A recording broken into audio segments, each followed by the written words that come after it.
Setelah genap bulannya bagi Elisabet untuk bersalin, ia melahirkan seorang anak laki-laki. Tetangga-tetangganya dan kaum keluarganya mendengar bahwa Tuhan telah melimpahkan rahmat-Nya kepada Elisabet. Maka mereka pun bergembira bersama-sama dengannya.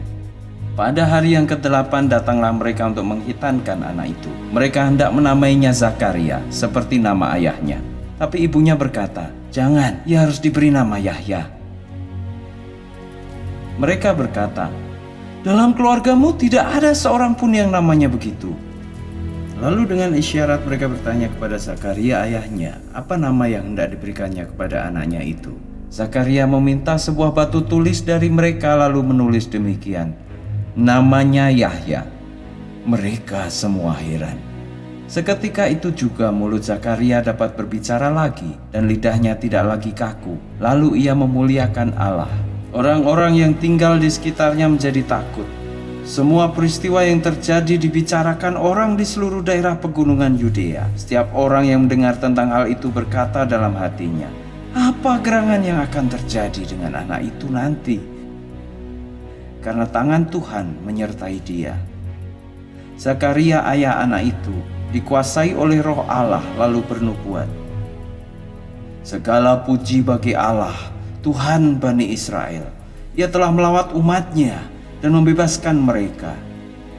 Ia menetapkan bagi kita penyelamat yang berkuasa dari antara keturunan Daud, hamba-Nya, seperti yang sudah difirmankannya melalui nabi-nabinya yang suci sejak dahulu kala.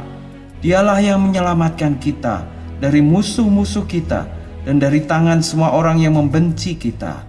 Hal itu dilakukannya untuk menunjukkan belas kasihannya kepada nenek moyang kita dan untuk mengingat perjanjiannya yang suci, yaitu sumpah yang diucapkannya kepada Nabi Ibrahim, nenek moyang kita, untuk melepaskan kita dari tangan musuh-musuh kita, supaya tanpa takut kita dapat beribadah kepadanya dalam kesucian dan kesalehan di hadapannya seumur hidup kita.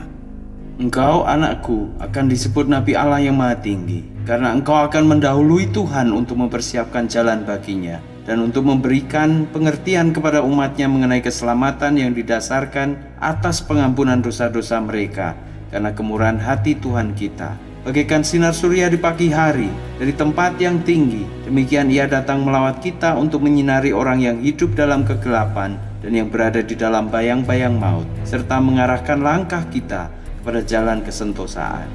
Anak Zakaria itu bertambah besar dan rohnya semakin kuat. Ia tinggal di padang gurun sampai pada saatnya ia harus tampil di depan Bani Israel.